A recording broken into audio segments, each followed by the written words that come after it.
Welcome to the M2 podcast. I'm your host, Michael Anthony. My co-host over here, KyleHeath. He's the man, the myth, the legend. Thank you for joining us, Kyle. This is the show where we basically cover gaming industry-related news. We're talking new and upcoming games, technology, innovation, and what else, Kyle? Just gaming industry-related news. Gaming stuff, some esports and personalities and stuff here and there. But without further ado, what have you been up to, Kyle? What's been going on? Oh, dude. This week, I went knee-deep into emulation for video games, right. I'm not going to lie.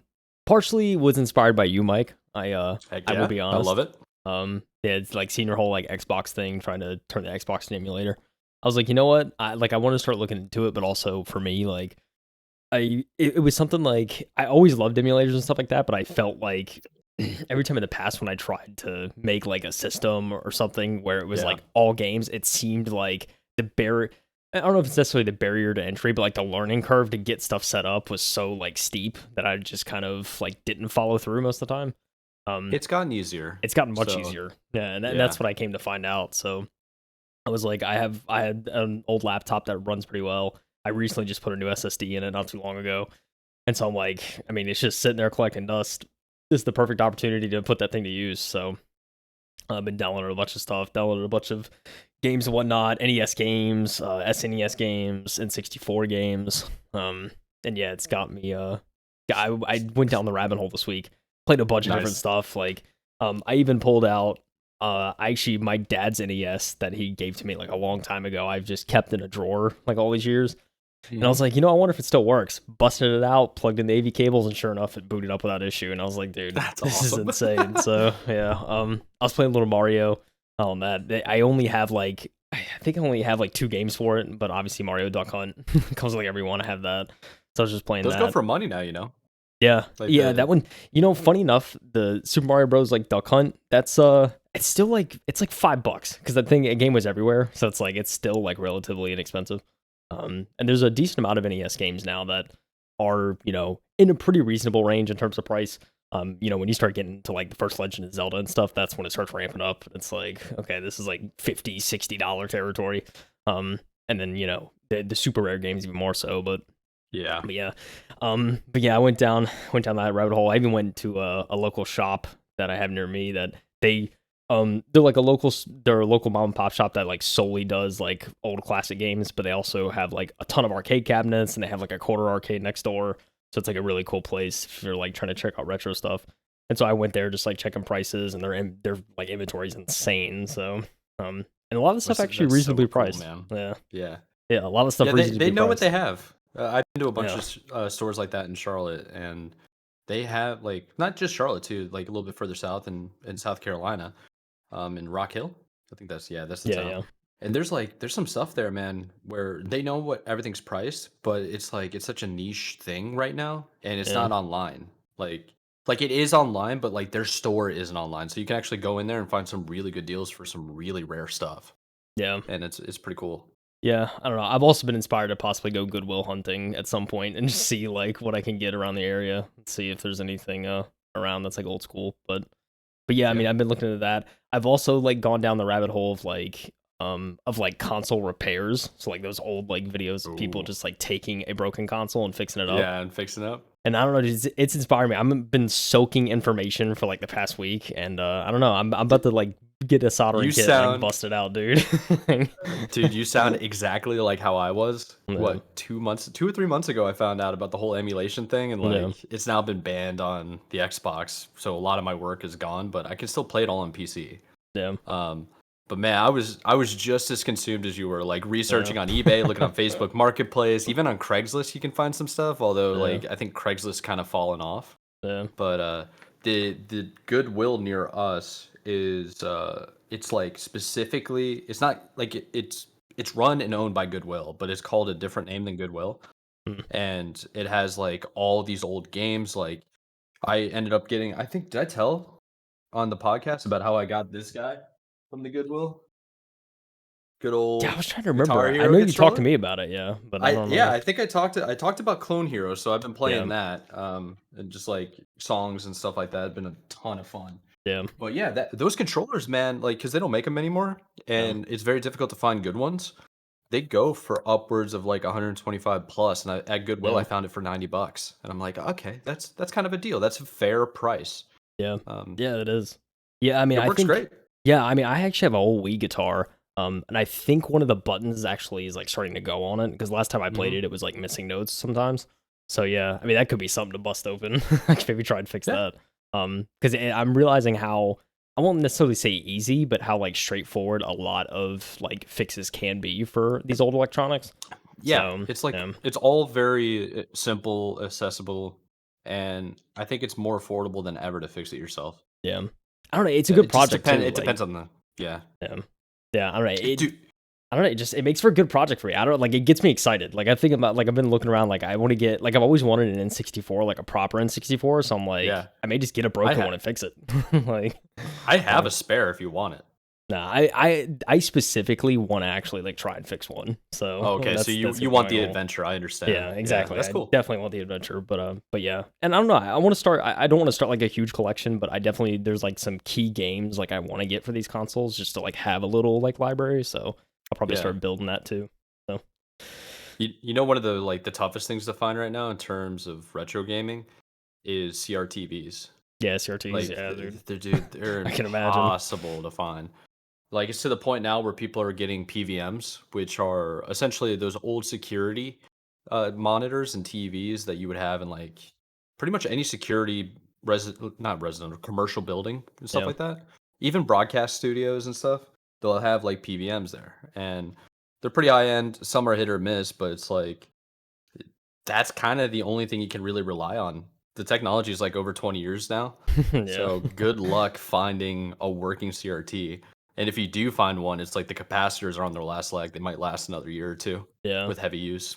Yeah. I can imagine repairing a CRT is probably next to impossible unless you have certain equipment too. So yeah. Yeah, it's like the only thing worth to repair for a CRT because they're very expensive to build. Right. And they were expensive when they came out, but the reason why they were cheap and affordable, like in quotations affordable, is they were doing them and like mass production, Mm. like manufacturing line. So that's what made it cheaper. But they don't have that anymore. So if you're trying to find the parts, it's like, dude, you got to order some sketchy stuff off of AliExpress that you never even seen before. Get Yeah, like dude. direct order from China, and it's like, bro, you don't know what you're getting there. It's like You there's no really don't, return man. policy. You order it, 30-day return policy. It gets to you 30 days after you ordered it. So it's like, come on, man. Yeah, dude. Oh, dude, yeah. I don't know. I'm down that rabbit hole. I think That's cool. some of the games I played on like an emulator, and I just want to get a feel for like what I'll like. Because if I really like a game, I'll probably end up getting it physically. But Nice. like I mean, I used to have Contra physically, so I played that, dude. Oh Like yeah. top Contra's 5 best NES so game of all good. time. It's so good. Yeah. So I was playing that again. I even dabbled into Earthbound a little bit. You know Earthbound?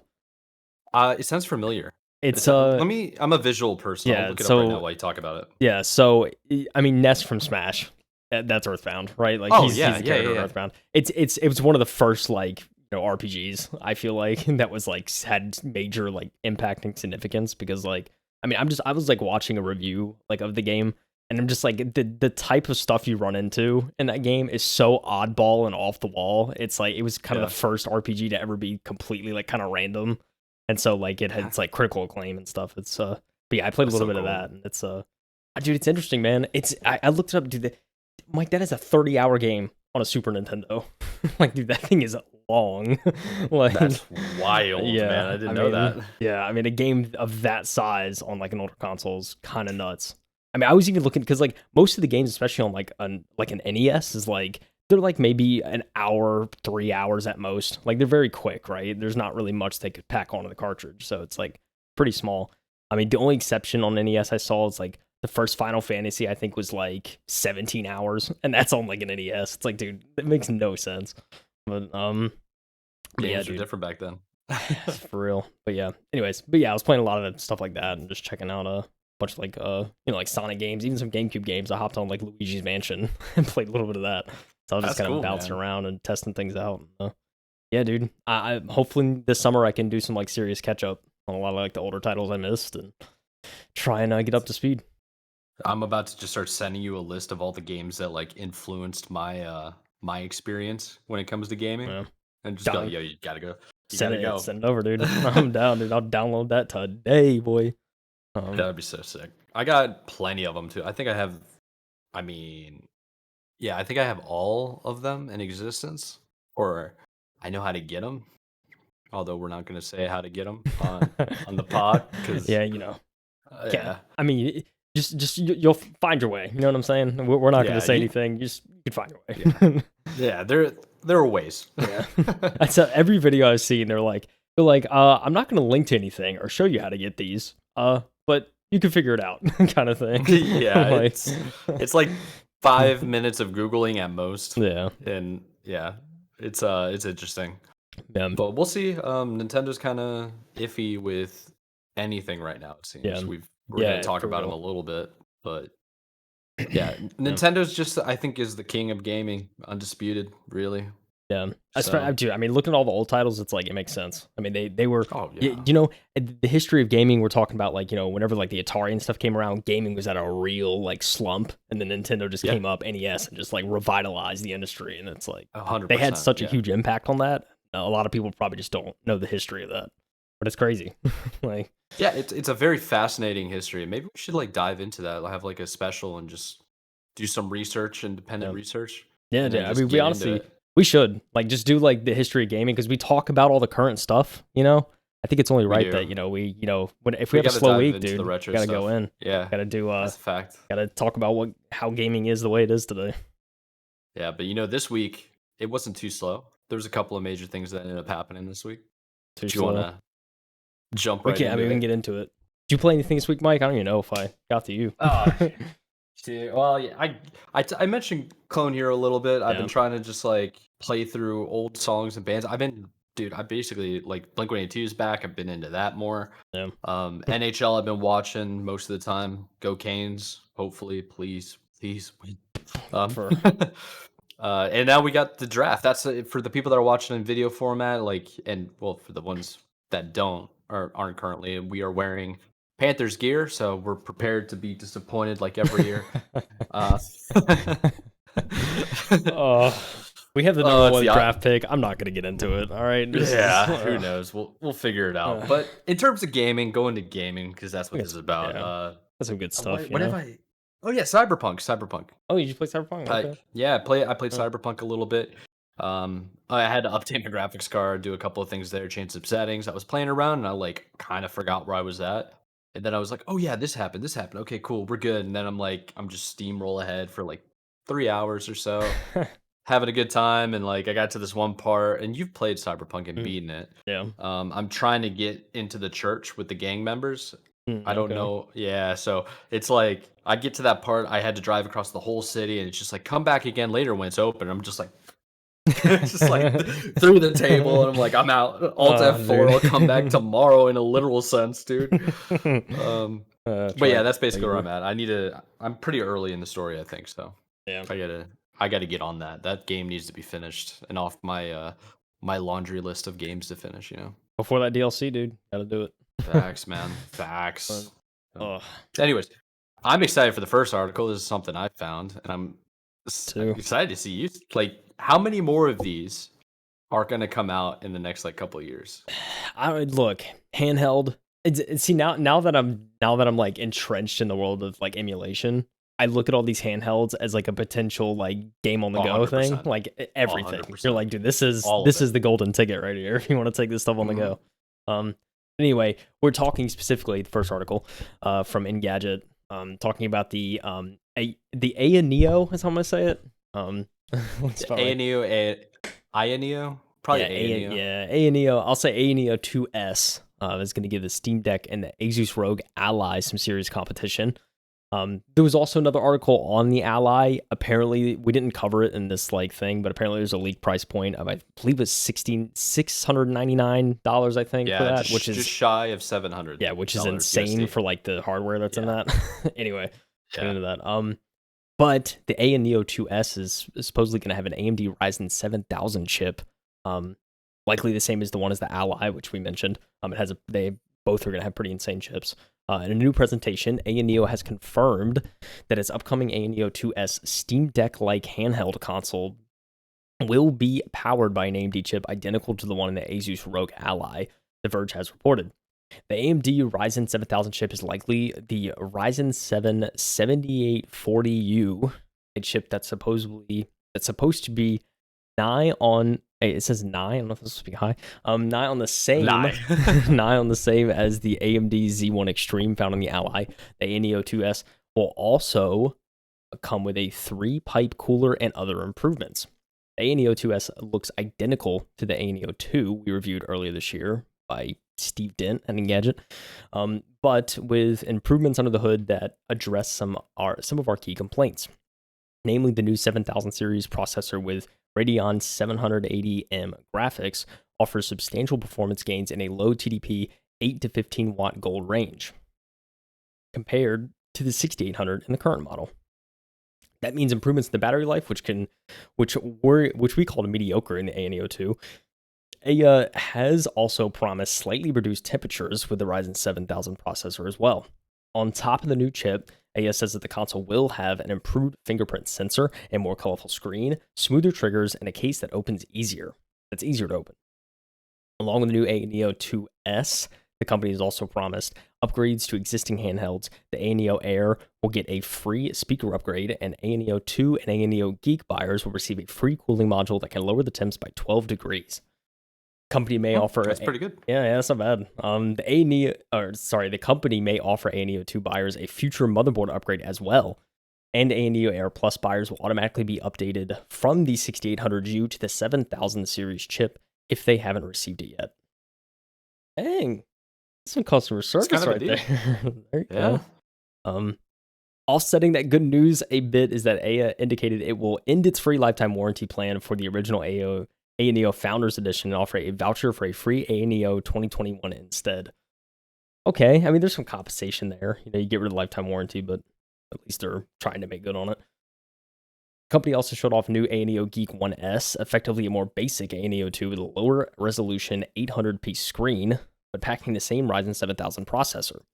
Ayaneo 2S and Geek 1s will arrive to Indiegogo at the end of April and open for orders in mid-May. The shipping set to be the end of June. Free cooling and speaker upgrades are arriving mid-May. Launch the Ayaneo Slide we saw earlier this year is still unknown, and the Android-based Ayaneo Pocket Air will go into production in July. I'm going to be honest, don't really know much about Ayaneo. It sounds like it's kind of just an Indiegogo Kickstarter type deal where they're making handheld hardware. But I mean, look at the picture here. Is it not? No, it's not. I'm doing the research on it because I was curious too. So Ayaneo is a Chinese company that was founded in 2020, and they have a ton of options in terms of products. They basically have like anywhere from hats, like obviously hats are pretty common, merch is pretty common, coffee cups. Then they have something a little bit more complicated where they have like these really cool packages and stuff like that where you can like a case similar to the Nintendo Switch. They also have like 5 different versions of these handhelds. They have a dock, like a $90 mini dock, that multi-docking system that's very similar to the Switch. And it looks like they have some type of deal with 8BitDo, the controller manufacturer and maker. They have like a partnership going on there with a Bluetooth controller. It's like there's a lot of stuff that they got going on here. I'm curious if it's what their market share is. Maybe it's like indie level to us because we're in like the Western Hemisphere. Probably. But it's still like it's been around for a while, it looks like. Very interesting. I think the only reason I mentioned the indie because I think it said somewhere in the article about Indiegogo, unless I read that wrong. So that was why I kind of went there. Oh yeah, they'll arrive to Indiegogo at the end of April. I was like, isn't that a fun? Yeah, it's weird. I don't know. That's good to know though. I mean, the device itself. I mean, this picture. It's kind of a weird angle, but I mean, it looks pretty sleek. Just looking at it. Here, check our. Let's show the people. I just posted the new link into our shared show notes. Ooh, okay. The link that I sent you is for their specific handheld devices. So this is pretty much going to be for the people that are watching in video format. Shout out YouTube, Spotify, and all the other platforms. But for people that are just listening in, it looks very similar to like a PSP on a couple of these. It also looks very similar to What's that? It's not the Vista. The Vita. Vita? Vita. It looks similar to the Vita. Some of them similar to the Switch. I mean, there's so many different variations. One of these, if you go all the way to the bottom, the Ayaneo Act Next, that looks like it could be a tablet with Oh yeah. two like sliding Joy Cons on it. Ooh. Yeah. Yeah, it's like so this is I don't know how long or how popular they are, but it looks like they have plenty of financial backing. Yeah. This looks like Looks a like it. proper website. Yeah, it So sure does. I mean, it looks like proper products too. Most part. Yeah. I mean, dude, I said handheld market.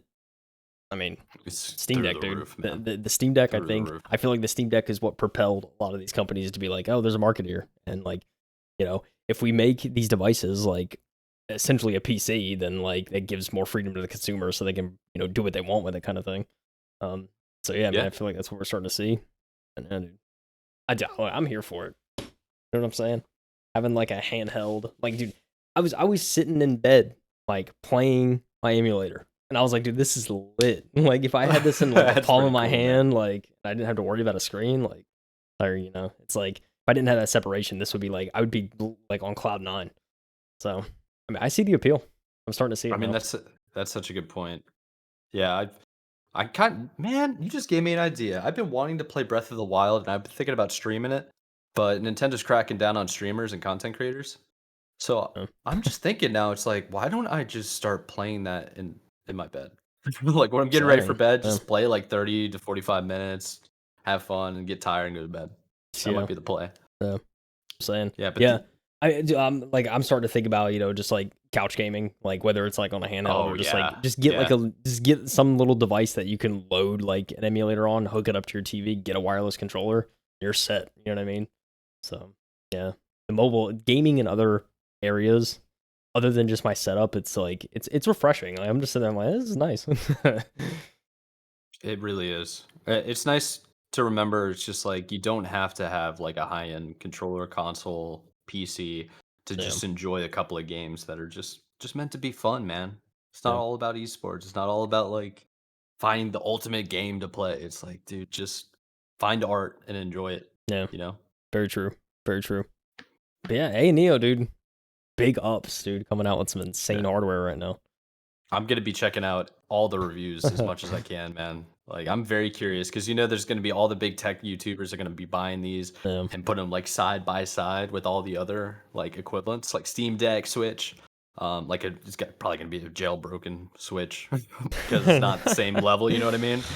And Yeah. then like Ayaneo, the Rogue Ally. There's like so many other ones. Yeah, the And I'm Logitech one. Like, I mean, yeah, there's the just Logitech one is so the many big one. handhelds. Yeah. Aura, I think it is. Does that sound right? I think We did so. an episode on, well, we covered it in one of our episodes when it was announced. I think it was Aura. Who knows? Sounds right. Maybe the dog Who knows. knows? Yeah, he scratched his ear, and I'm like, okay. Oh man. Anyways, enough about handhelds. We talked a little bit about Nintendo, and they had an announcement. Yeah, we did. this week. They did. I'm excited for it. Okay, let's get into it. So this one's coming from NintendoLife.com. And I swear that's like the number one place I find all the quick Nintendo news, They're which on it, makes man. sense. They're They on are. it, dude. They They're are. about their branding. So maybe it's actually done by Nintendo itself. I don't know. We should probably vet these places. Yeah, Sign up. no kidding. All right. So this one's from Jim Norman. It's official. Nintendo will attend Gamescom 2023, and it takes place in August. So Gamescom has confirmed that Nintendo will be present at this year's event in Cologne, which is set to run from the 23rd to 27th August. The announcement was published via an official Gamescom Twitter, with the promise that more exhibitor reveals will be coming our way over the next few weeks. Though Nintendo isn't a bad billing to start. No, I don't think so. Yeah, It's yeah, always not at nice to all. see him. What's interesting about this is Nintendo did not attend the event in 2022, so here's hoping that the company will bring out the big guns this year. And as for those big guns will actually be, we can't say for sure yet, taking place at the end of August. Both of Nintendo's headline releases of the year so far, Tears of the Kingdom and Pikmin 4, will be out of the way, leaving room for something or just demos of these two games, of course.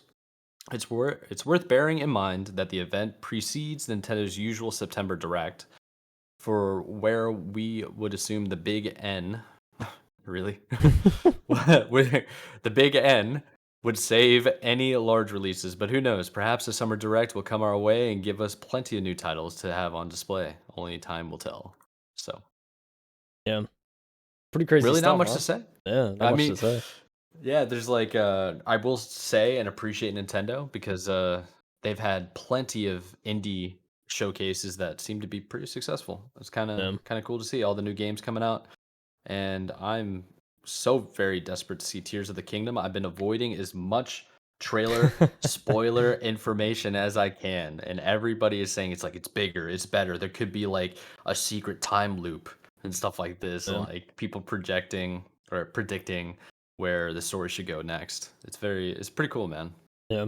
I mean, look, the huge significance with this announcement is that Nintendo's coming to a mainline event this year, which was certainly not the case last year. So it's like, No. Yeah, they've been yeah, out of I the mean, game for past 2 years. yeah, I mean, there's some serious weight that could be behind this, and I don't know. I'm excited to see Nintendo at a huge event again because I think if they're going to an event like this, they're not messing around. So Agreed. Yeah. I'm expecting some cool follow up to Tears of the Kingdom, Pikmin 4. I mean they're the fact that they're taking a lot of their like mainline titles. I mean, like Kirby got a release, recently. Yeah. Like Pokemon still getting releases. I mean, a lot of these True. like, but like Mario, like it's because like I was thinking about Mario Galaxy, but that was like Wii and they did Galaxy 2 and all that. But then there was Mario Odyssey, right? And then Yeah. they did Odyssey 2, if I'm not mistaken. So like, are They we did. talking about like an Odyssey 3 or like a continuation of Mario's like stuff here? I'd be interested to see something like that. But yeah, I mean, there's so many places they can go. Honestly, where's the Wario love been? I'm gonna say it. Dude, that doesn't exist, bro. Waluigi and Wario just get zero love. That's what I'm saying. Dude, the old all right. Wario titles too. Like, come You on. know what? Oh, here. Okay, so if I'm Nintendo, right? Let's make some predictions. They've been crushing it recently. Okay. Tears of the Kingdom is already like probably selling out a lot of their Nintendo Switch themes and stuff like that, and like selling even more of the Pro controllers. Yeah. Nintendo is rumored to be doing the tournaments. We covered that 2 episodes ago. I'm still doubting that completely, but let's say hypothetically they go that route. They've also been kind of doing a crackdown on their customers in terms of content creation and like the whole lawsuit thing. But what came out last week was the Mario movie, Yeah. Super Mario Bros. Yeah. That seems to be a total success. Oh yeah. You have they're going to be at not just Gamescom, they're going to be at Summer Games Fest, and they have their own September Direct that they do. So this is going to come all around the same time. So I'm going to make some predictions here, okay? Okay. We need a new Mario. We need a new Mario Kart. Okay. We need let's see what's missing. We're probably due for a new Super Smash. It's been a long time. Ooh, yeah, that's a good one. It's been a long time for a It's been a Smash while. game. And last but not least, I mean, there's got to be a new console coming out soon, right? I mean, yeah. So what if they're just like new Switch, console? I mean, all these games are on it. oh, dude, that'd be the ultimate move, huh? Be kind of crazy. I would then call them the Big N as Mr. Jim Norman at NintendoLife.com. Oh my gosh, yeah. I don't know, yeah, dude. It's certainly exciting times. Yeah, I mean, I think I think a new Mario game would be pretty sick. A new Smash game. I don't know. I'd be kind of surprised because I feel like their Smash games have long lifespans, but it has like just thinking about it, it has been a while since the last game came out. Relatively speaking, so could be that time, Ultimate's the most recent one, isn't it? Think so, yeah. Ultimate, bro, 2018. That's kind of a long time. Yeah, which is crazy. And the one before that was Brawl, wasn't it? And Brawl came out in no way, really? Brawl came out in 2008? Whoa, they're 10-year gaps, bro? Yeah, I mean, I remember Ultimate was a huge thing, right? Holy crap, it's been such a while. I didn't realize how long it is. So they did between Melee. So Melee came out in 2001. 7 years later, they released Brawl, and then 10 years after that, they released Ultimate. Yo, there might not be a Super Smash Bros. For a while. They're doing, like, literal generations of kids. Families, man. Yeah. Um, yeah, dude, I mean, they certainly waited a while between the last two, so it'd be kind of crazy Yep. if they did do that. I mean, your point about Mario Kart too. I mean, they're doing that DLC, which makes me think that Yeah. Mario Kart probably won't be touched for a That's while. true. It's like Yeah, they're that's a like good point. slowly releasing that. So, That's a good point. yeah, I have a feeling it'd probably be a while till we see that. Maybe an announcement like next year, or the year after. I don't know, but yeah, I don't suspect anything this year for Mario Kart. They gotta have something for us, though, right? Yeah, I mean, I would hope. Okay. You know, Gotta have something. something, dude. I don't know. This is Yeah. gonna be it's a huge thing though, huge event, huh? Yeah, I'm Crazy. definitely looking forward to it. And I'm looking forward to you talking about the next article about some more Nintendo stuff. Baby, this is like not even first party Nintendo either, so it's kind of dodgy, but it certainly got me excited, especially looking at all the retro stuff recently. Yeah, I pulled this article from The Verge. It is about there's an NES cartridge that's going to be releasing that will be bringing 8-bit, essentially an 8-bit Smash Bros. Demake is what they call it. The 8-bit Smash Bros. Demake online. So it's like an online NES game that would work with a traditional NES. It's kind of crazy. So it says, article says, despite the final officially licensed cartridge for the NES being released back in 1995, it was a PAL exclusive too, in the UK for The Lion King. And so any developers have continued to breathe some modern innovation into the retro gaming platform through homebrew titles. One particularly recent and notable example is Broke Studios' Super Tilt Bro. Gotta love that name. What a name. And introduces a Wi-Fi enabled online multiplayer to the NES almost 30 years after the console was discontinued. Just let that sink in for a second. Yeah. A Wi-Fi enabled online multiplayer game to the NES, which is pretty insane. Super Tilt Bro is an open source 8-bit fighting game with platform mechanics, essentially just a demake of Nintendo's Super Smash Bros. Series. Albeit without any of the recognizable characters, probably best not to poke the Nintendo copyright lawsuit dragon after all. No kidding, especially after recently. Players can eventually choose to expand the current roster with their own custom characters, however, as the game is open source and can be updated through an internet connection. So you can just literally update the game, like, over Wi-Fi. That's pretty cool. Yeah, I mean, there's a little kind of preview of it. I mean, you can see it looks pretty neat. It's just like, I mean, it's certainly 8-bit. It looks it's almost like modern 8-bit. I guess if that makes any sense. It's like you can tell it's certainly made on modern tech, but it's supposed to work on an NES.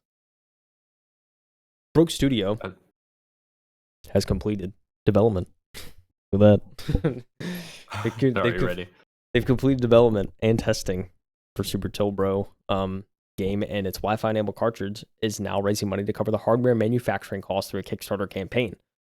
Pledging around $61 gets you a box copy of the game cart and digital access to its original soundtrack and comic book. Though all the usual crowdfunding disclaimers apply, so proceed at your own risk. Providing it goes smoothly, Broke Studio is expected to ship the game globally in April of 2024. So at the time of recording this, it is at the end of April 2023, so it's going to be about a year if everything goes smoothly. But I don't know. I like this concept. It looks pretty sick. Not gonna lie. It says here the game's also going to include a story mode to play solo and improve your skills, and supports local co-op if you want to relive a more nostalgic couch-based multiplayer experience. Both story mode and local multiplayer are available to try out on the web or via a downloadable ROM demo that can be used either with an NES emulator or directly on the console hardware itself if you have a suitable flash card. That's pretty crazy. I mean, so if you actually have a cart where you can just load up a ROM onto, you can actually try it out. Pretty sick. As Wi-Fi support comes to Super Tilt Bro cartridge and not a console modification, you sadly can't use it to play other NES games online. Alternatively, the Nintendo Switch Online service supports multiplayer gameplay on a handful of NES titles, but you're limited to playing with friends. Retro gaming, I'm not even gonna try. You know what I'm saying? What is that word, Mike? I I don't even know, man. Like these articles, man. It's like half the time I like when you're talking, I'll grab a word and then copy and paste it and be like, okay, what is this? like, it's ridiculous, man. Retro gaming aficionados. God, it comes to me like later. It's like It is. When I initially look at it, I'm just like, ugh. You don't really see that because word. we're stupid Americans that only speak one language, dude. Saying, but like, when do you see aficionados written out anywhere? You know what I'm saying? Like, it's rare. Never. No, it's rare. Never. Anyways, not in my life. Retro gaming aficionados may recall that the NES did actually have limited internet support.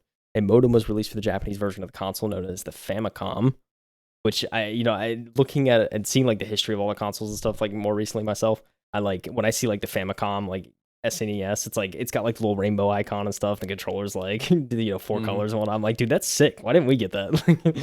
Anyway, but back in 1988, that connected to the cartridge connector. It saw limited success on online applications were mostly limited to horse race betting and stock trading. The Famicom modem was never released in the US NES market.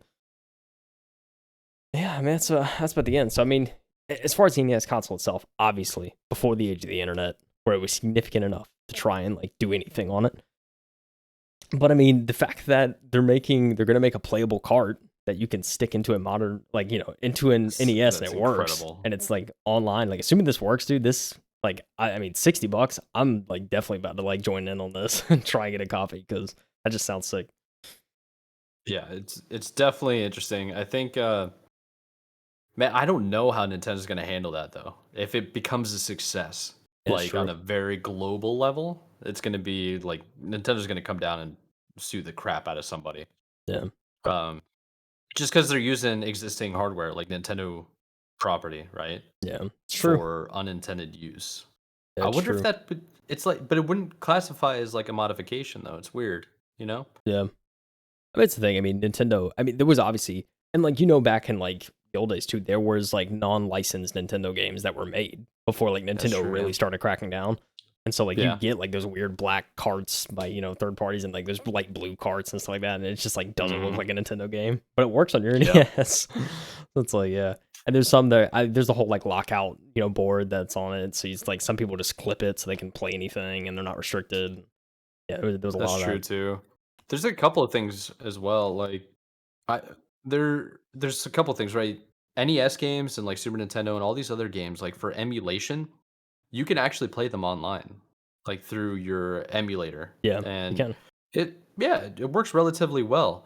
But what makes this so different is it's the cartridge and it has a built-in Wi-Fi. It's like that is an electrical engineer's dream right there. Yeah. Like that's really incredible that they did that. I don't know how hard it is. Maybe it's really easy. It's just nobody's done it because why? Yeah. Dude, yeah. It's how many people still have an NES is the real question. That's true, man. I think you could buy some on eBay. Last time I checked eBay, it was like, solid working ones. It's like $100 for a console. Oh, all of them, it's man. Like, oh, you're trying to get a working one. It's kind of rough. But yeah, I mean, I have my own one and it still works surprisingly.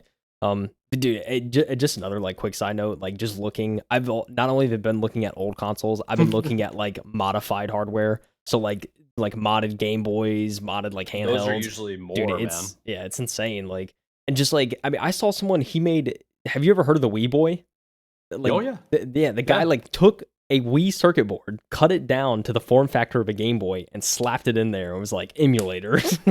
Oh my gosh. And like there was even one where someone made a circuit board. Like he had a program where he was able to map out a board and then get it printed like elsewhere and like actually use it. I'm like, dude, I'm just inferior. You know what I mean? Like it's like man. It's so wild, man. Some people are just like they're so talented. I don't get it. it takes a lot of time and a lot of effort to learn that kind of stuff. That's true. It's and like, maybe the guy spent hundreds of hours. That's not like a talent. Yeah, he probably spent hundreds of hours trying to develop that board. So maybe I'm looking. 100%. Yeah, trial and error constantly. He didn't get that right the first time, and it's just that's what engineering is, and that's what I love, man. That's what I do. True. So it's like it's fun.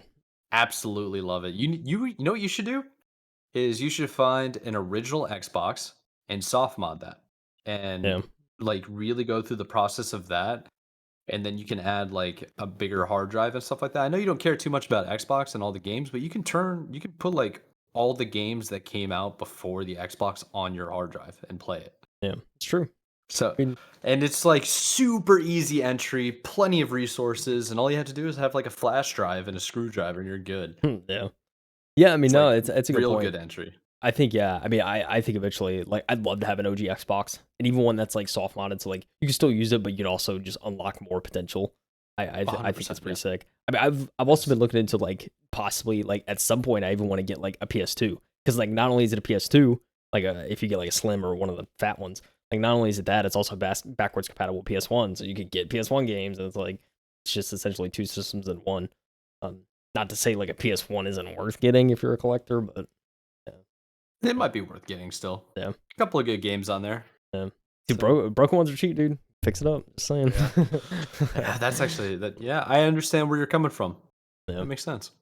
I don't know. I don't want to ramble too long about the retro stuff. It's been my like, I've just been knee deep all It's week. your new, So it's your new passion, dude. Yeah, it really is, man. I'm excited. You're excited. Dude, Yeah. That's what this is about. You bring that energy to the pod and just start talking about retro games. It's good.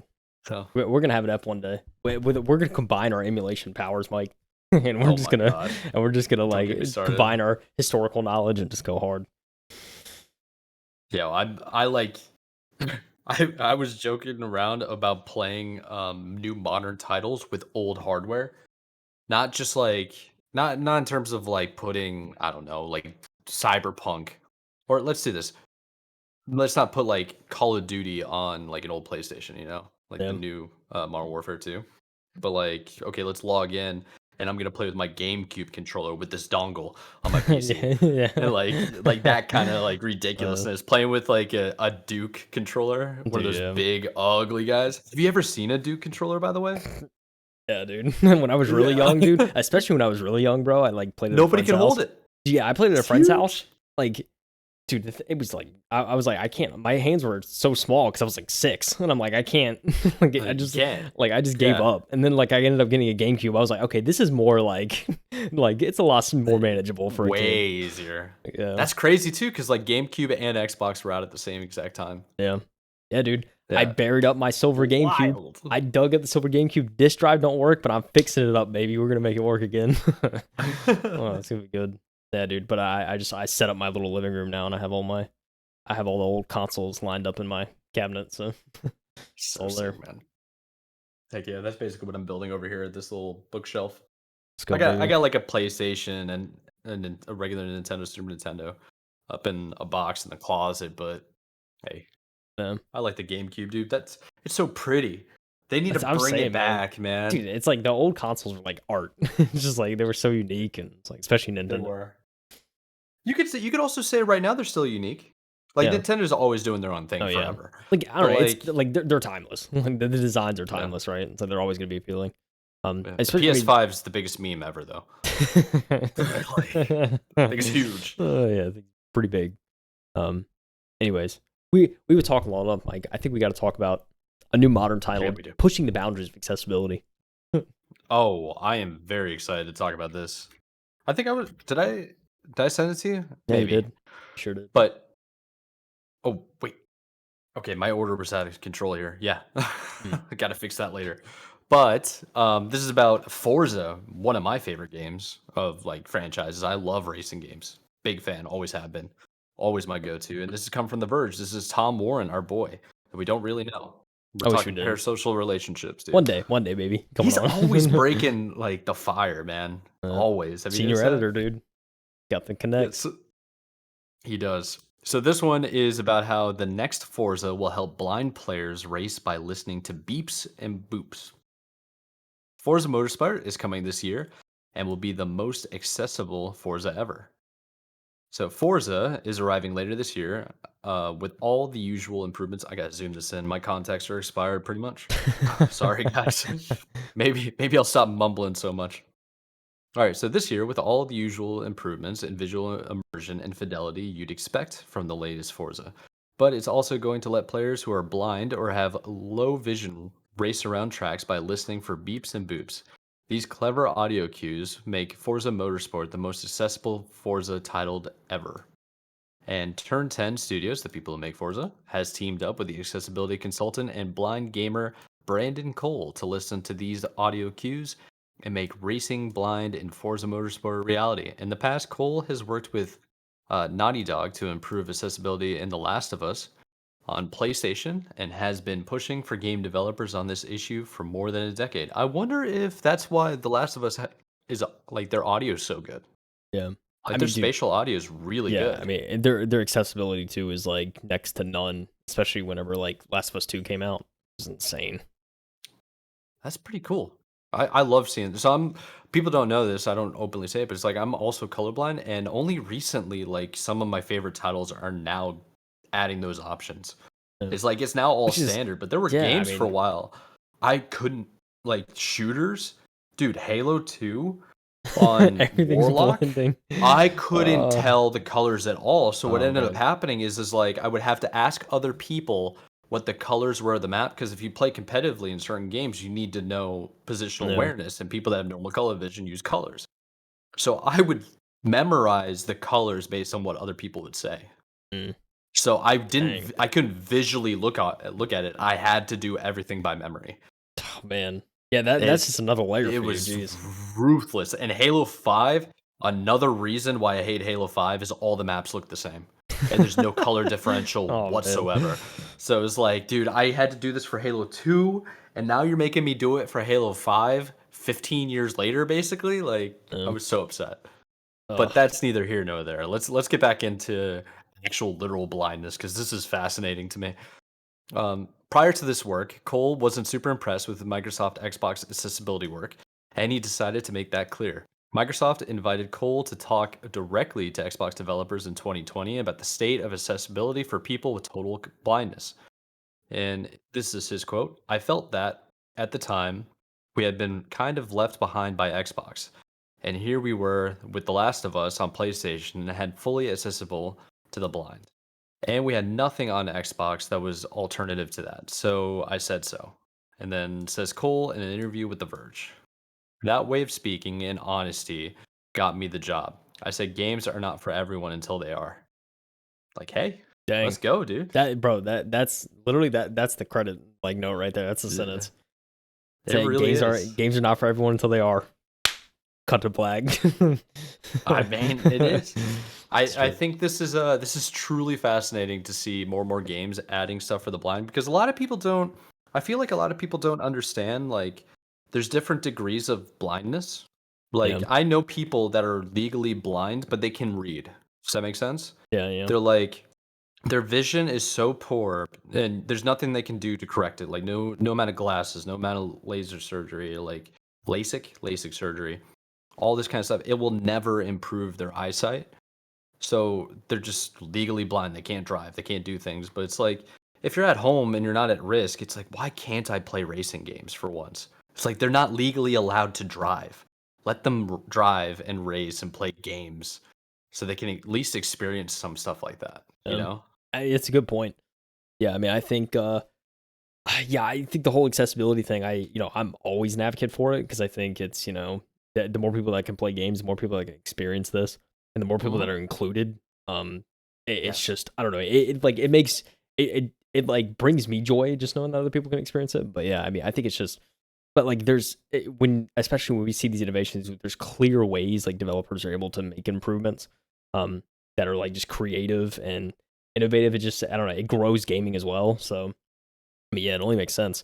And I mean, Steve Saylor, he's another, I think I can't remember if he's fully blind or he's legally blind, but he ended up getting hired, I want to say by like Naughty Dog. It was one of the studios. And he helped with a lot of their accessibility stuff. And I think he helped out with Last of Us Part 2 as well in the accessibility department. And like that game, we all saw accessibility wise how inclusive that game was. So, I mean, I think it's really cool to see, these studios like they're actually, going to like, the source and they're saying like, hey, what can we do better? And then like in turn, they're like, "Hey, I mean, you're giving a lot of good feedback. You want a job? Like, and like That's so we could cool. really use this on other studios." So, um, yeah, dude, I think this is awesome. I mean, yeah, and for a racing game, like the ability for a racing game to be able to be accessible to blind people is like, I mean, this is like massive, you know? It's So, huge, man. It's a very big deal, and it doesn't really like.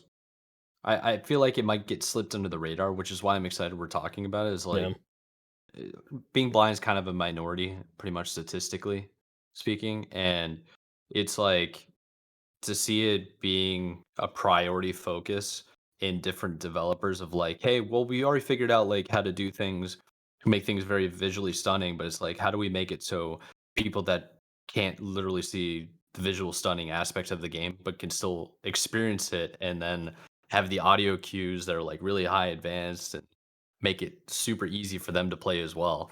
yeah, It's like that's awesome, dude. yeah. It's awesome. Dude, come on. Who who at one point doesn't like the sound of like just a revving race car or like a revving like It's a Mustang or fact, something like that? You know dude. what I mean? Like you hear that's like, oh baby. That's So some yeah. DNA crap. Like that's like a that's like a Buried in the lion. bones, baby. Yeah, everybody knows it. Yeah. So it's really cool, man, because like back in the day, games like headsets in gaming wasn't a common thing, especially on consoles. Like I think it only became a thing really in like mid 2000s, Yeah. 2005, Yeah. like became Like Xbox accessible era. for people. Yeah. Yeah, and before that, we were using like really crappy TVs and really crappy like monotone speakers. And now it's like everybody's got headphones. Every like these headphones now are like $300 and they're super good. It's like Yeah. better than the studios from our favorite music growing up in the 90s Yeah. that they were using. It was like Yeah, I there's mean, so dude, much it's potential insane. for it to get better, I think. Yeah. I mean, that's another interesting piece of history too, right? Because like until competitive gaming really popped off in the mid 2000s, there was no real Yeah. reason to have a headset. And certainly like if you're playing live, like the only reason to have a headset was a little earpiece to talk to people and that was it. No game audio, right? 100%, yeah. So it's like, Yeah. yeah, but you know, now Yeah. with competitive gaming, it's like people started to realize how important like using the sound around you was. And so yeah, dude, that's when the headset market started popping off. And here we are. Everyone's using it in games now. I don't think Yeah. unless you're playing like an older game, like if you're playing a modern day shooter, you're using a headset. Like you're not using Oh, speakers, yeah. right? So Yeah, that used to give you the edge, man, because yeah. I remember that like early 2010s, people still didn't have the headsets, but the people that were very serious about gaming would have headsets and they'd be on monitors, like higher refresh rates on console, mind you. And they'll just destroy everybody because everybody else is on like a really big, slow TV that has like the audio coming through it. And then like I was teaming with a guy in Halo 5 and he was literally using his phone to talk to us. That's Like he insane. like Oh. instead of buying a headset, I was like, dude, I will send you a headset. Like Turtle Beach is $20, bro. Like, come on. Turtle Beach, dude. But Yeah. yeah, I remember I remember towards like, you know, like COD Black Ops, like around that time, whenever I started getting more serious about gaming. I gamed on a TV for the longest time.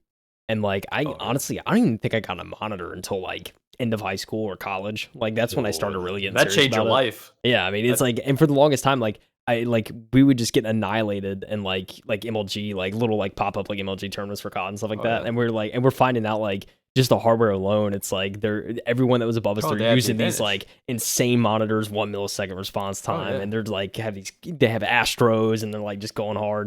And it's like, dude, their hardware, it's like that's So much insane. better. Like it's just like that's there. It's definitely giving them some sort of edge, you know, having a top of the line monitor and a headset. Yeah. So Yeah, I like to think there are different degrees of gamer.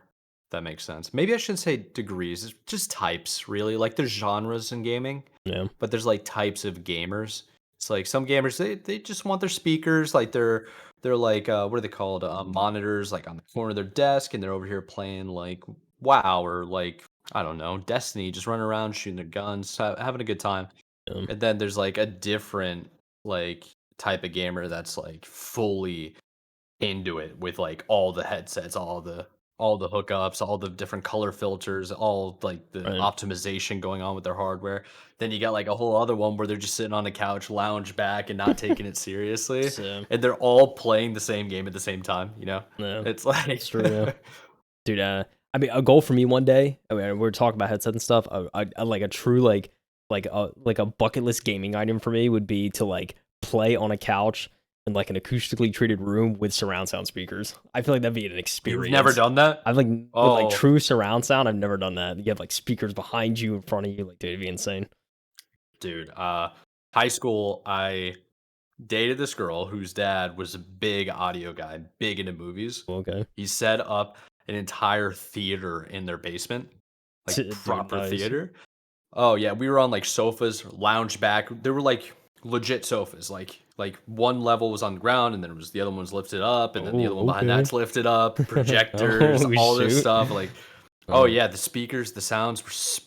They were so. I think they were all Bose too. Oh, like when baby. Bose was the highest of the high line at the time. I don't know if they were ever there, but I just remember knowing Bose was like really good at the time. And I can't remember what game we were playing, but it was on PlayStation, and it was amazing.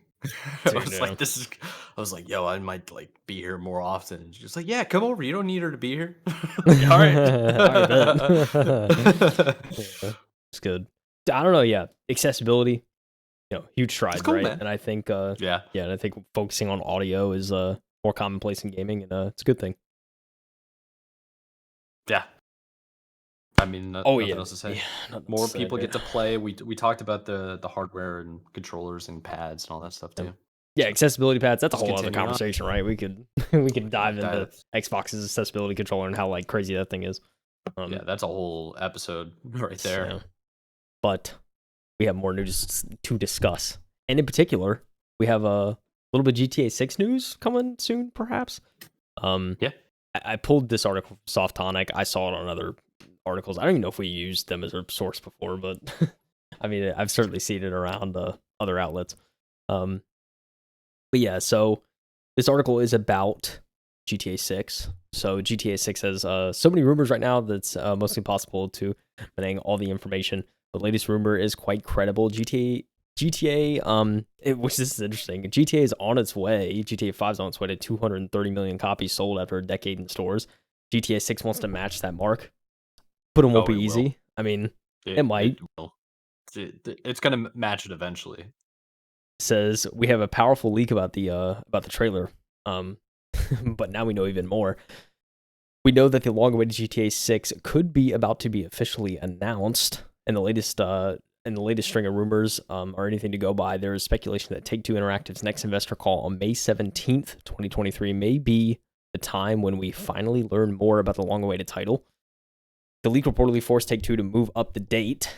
GTA 6 has been trending on social networks where gamers and fans have expressed their optimism ahead of the game's official announcement.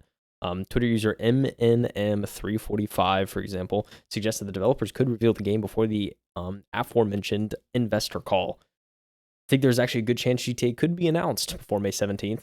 While there's no specific reason behind these claims, it is not unreasonable to assume that GTA 6 announcement could be a boon for both Rockstar and parent company Take-Two Interactive during their upcoming meeting with investors. After all, Grand Theft Auto titles have always been money-making machines for companies, and fans are hungry for the next chapter in the series. In addition, this user, YouTuber Enter, has made a YouTube video claiming that GTA 6 will be unveiled in the 17th of May, and shows all the evidence to support the theory about Rockstar's possible announcement. It's crazy, dude. It's a lot of rumors stirring by the sounds of it. That's all we got, though. Yeah, I mean, they go on to say, it's pure speculation around GTA 6, and just talking about like the setting and everything. We obviously had the leaks that happened last year that we didn't cover, because don't want to, because those are like pretty bad leaks, of like gameplay and like storyline stuff. So, yeah, that's kind of messed up.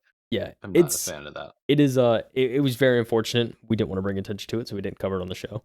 Yeah. But I mean, I love the idea of hearing about GTA, if what seems like in the next couple of weeks, if these rumors are at all true. So, and I mean, I guess it kind of makes sense too with Take-Two doing the investor call soon. It may be good for them to like drop that and say like, hey, like we're starting to get that hype back up now for for GTA. So it'd definitely be good for them. Yeah, I think they even might have kind of said they were like, yeah, we're gonna delay it even further now. Like after the leaks, because you kind of spoil it. It's like you want something that goes viral, especially with something like Grand Theft Auto, one of the most legendary game franchises of all time. Yeah. Do you recognize the person in the render? See, I know this actor, but I don't know his name. I've seen this actor. Yeah, Ray before, though. Liotta. Yeah, Ray Liotta. He passed. He passed away not last year, I think. Mm. Let me double check. R.I.P. Ray Liotta. Dude, I love Goodfellas. This is one of my favorite movies of all time. He passed away last May. So rest in peace. oh, yeah, terrible. It happens though. We also, now let's not talk about it. We're a gaming show. Let's not talk about it. I'm gonna talk about it. Yeah, we'll talk about it off the record. Sounds good. Look, but yeah, not too much to go off of this. Just want to let everyone know. Keep an ear out. There may be some GTA 6 news in a couple of weeks. If not, we'll wait a year. That's fine. Take your time, Rockstar. All right, we want a good game. Yeah, figure it out though. Figure it out, dude. But yeah, I don't know. Is this surprising news, Mike? This is the headline story. This is the title story of the week. It's every week, you know. Goodness, it's every week, dude. So it is. We at least give. We might as well just have an entire segment devoted to the Microsoft Activision Blizzard. We're gonna have to have a recap. Like if it, all right, this thing, if it actually goes, we're definitely doing a recap. If it goes through front to back, we're saying, all right, this is the timeline. I think I did that a couple of years ago on the podcast when it was just me. I think I did a full recap on it. It was a lawsuit between two major developers. I have to go back. You did well, so it's definitely worth checking out. Basically, that we'll title it Microsoft Activision Blizzard Everything You Need to Know. Yeah, exactly. Just go through it. So this actually did shock me. So this is coming from The Verge. This is from Tom Warren again. And it is Microsoft Activision Blizzard acquisition blocked by UK regulators. So Microsoft's $68.7 billion deal hits a major hurdle over cloud concerns. Interesting. I didn't know why. So let's dive into it real quick. Microsoft's $68.7 billion deal to acquire Activision Blizzard has been blocked by the UK's Competition and Markets Authority, CMA. After months of analyzing 3 million Microsoft and Activision documents and more than 2,100 emails from the public, the CMA has concluded that the deal could alter the future of the fast-growing cloud gaming market, leading to reduced innovation and less choice for UK gamers over the years to come. Sheesh. I said it, dude. All right. What's your hot take so far before we get any further? Do you have a hot take? Do you agree? Do you disagree? I mean, I don't know. See, that's the thing, dude. It's been so long. I'm like starting to forget which side I want to stand on because it's like, I mean, this certainly is a huge acquisition for Microsoft, and they certainly could, if they, I don't think they would, but they certainly could like take, advantage of it and be like, hey, we only want Activision Blizzard games on our platforms. They have every right to do that as the owner, not necessarily saying they would do that. But it's certainly, albeit a very, very, very, very faint possibility, it's still, definitely in the back of the minds, I think, especially the CMA. So it's always possible, but I mean, I don't know. It's just not Microsoft. I mean, we've seen their track record over the past like decade, and I don't know, dude. Ever since the Xbox One, they lost the fan base. They're like you got to start doing right things, So that's actually a pretty good point. The Xbox One was pretty ruthless in terms of backlash. Yeah, dude, you had to connect with it. Always online. Always online. Shipped with the Kinect. You couldn't get the Xbox without the Kinect. And then a year later, when Phil Spencer took over, like, all right, we're taking that out. Xbox One, about the gaming bay. That's when they started. Then Phil Spencer's like, we got to start gaining back the trust because this is bad. I feel like they've been doing a good job. Although, like, a lot of people are now I think it's unjustified. They're blaming some of the games and the developers for like their shortcomings on Microsoft Game Studios.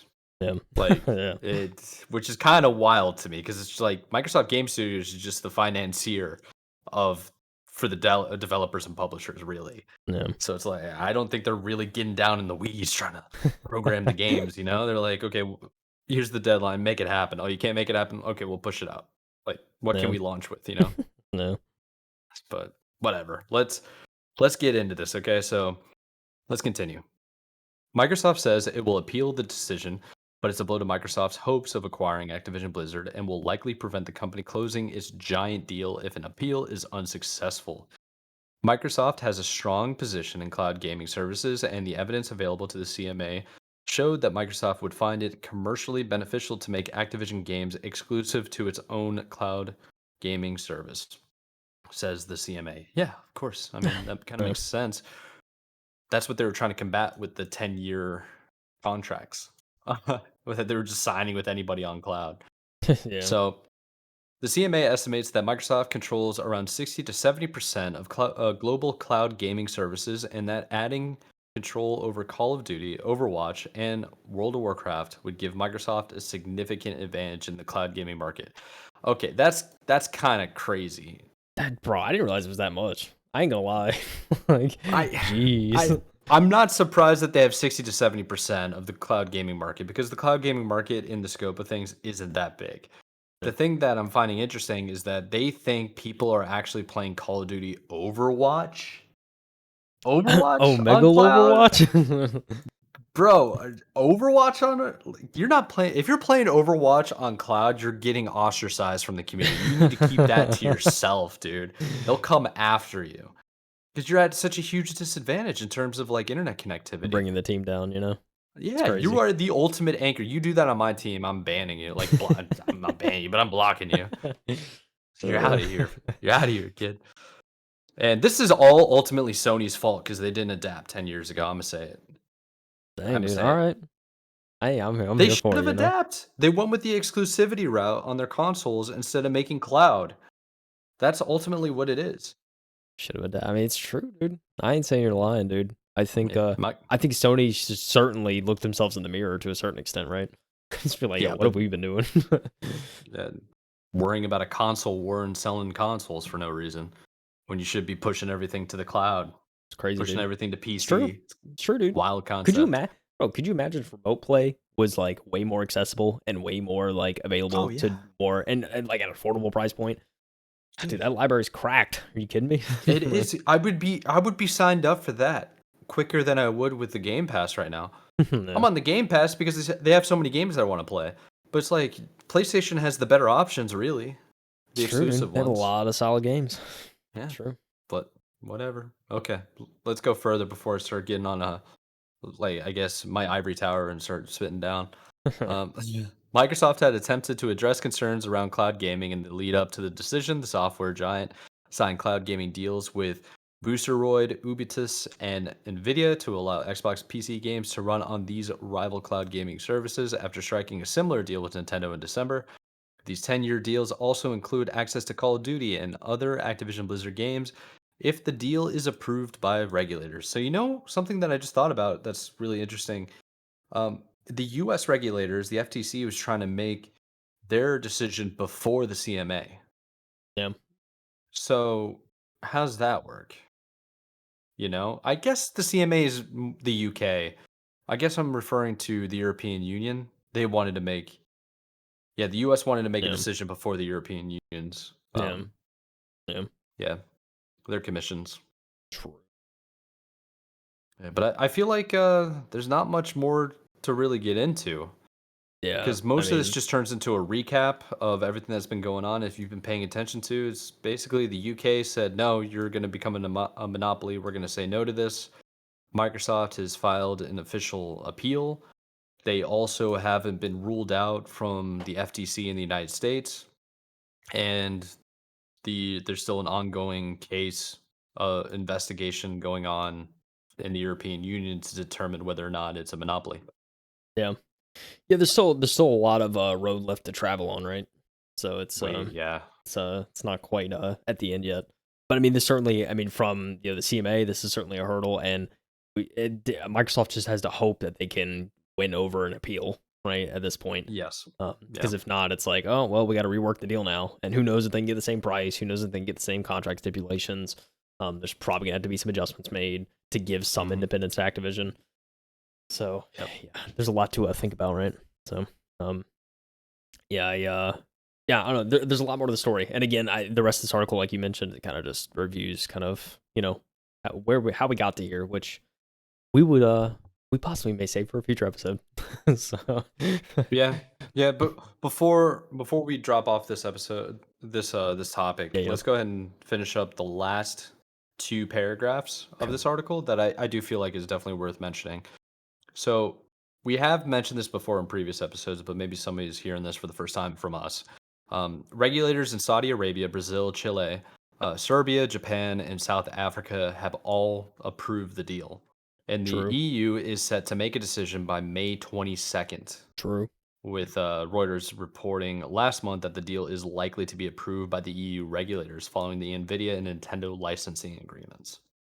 Now, Microsoft also faces regulatory scrutiny from the FTC, the Federal Trade Commission in the United States, and the FTC sued to block Microsoft's Activision Blizzard purchase last year, and the investigation is still ongoing. So basically, the way it works in the U.S. is you sue the crap out of somebody so they can't do deals, and then you have to do an investigation.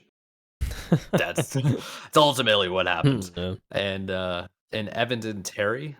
Yeah, an inventory, like an evidence-based hearing is the way I probably put that. That's tough. Is scheduled for August 2nd for the FTC, and there are signs that the case could unearth rare details on game industry exclusive deals if documentation is made public. That's a teaser. That ain't happening. Good luck. Yeah, it'd be kind of nuts though. I can't lie. Like if that kind of stuff actually leaked and like the public saw it, I mean, there'd probably be some pretty like whack like agreements in that, and it'd be kind of Microsoft would be sweating, that's for sure. Oh yeah, I think what's gonna happen ultimately is if this gets rejected, Microsoft is probably going to go through with a different negotiation with Activision Blizzard, come up with a different fee, and just purchase different companies out of it. I could see them. I could seriously see Microsoft being like, we're gonna purchase Activision Blizzard except for Call of Duty. Just be like, you guys are just gonna have to own Call of Duty, and we'll go for everything else because the other IPs are bigger. Like, I mean, yeah, there's more. There is more potential in yield that could come out of those other IPs. So, yeah, for sure. But the deal is probably gonna adjust now. I mean, it's been 2 years. Inflation's out of control. The markets have changed. Blah blah blah blah blah. So it gets kind of crazy, huh? Yes, sir. But it does get crazy is the ending to the podcast because we got to get ready for the draft. It is Thursday, NFL football. Gonna watch the Panthers draft somebody I don't want. It's gonna be sick, dude. Oh man, it's crazy, dude. We're almost there, man. Dude, this is a good up though. We covered a lot of ground. Whether it was retro gaming, whether it was updated on news. It's pretty crazy out here. Hopefully the people enjoyed it. Always happy to have people listen. What's the keyword? Let's give them a keyword. If you're in the comments section, jump down there. What's the keyword, Kyle? Give them. If they made it this far, what do they say? Oh, I was gonna say there's a term, and just based off like my retro console restoration stuff, there's a term whenever you take a yellowed old console shell and make it white again. I think it's like a retrograding. I think that's what it is. Retrograde. Something like they call it like retrograde or something. So you know what? Just put retrograde. It may not even be the right thing, but just retrograde, bro. This is the retro episode. Well, retrograde is to go back in time, basically. Oh yeah, that makes sense then.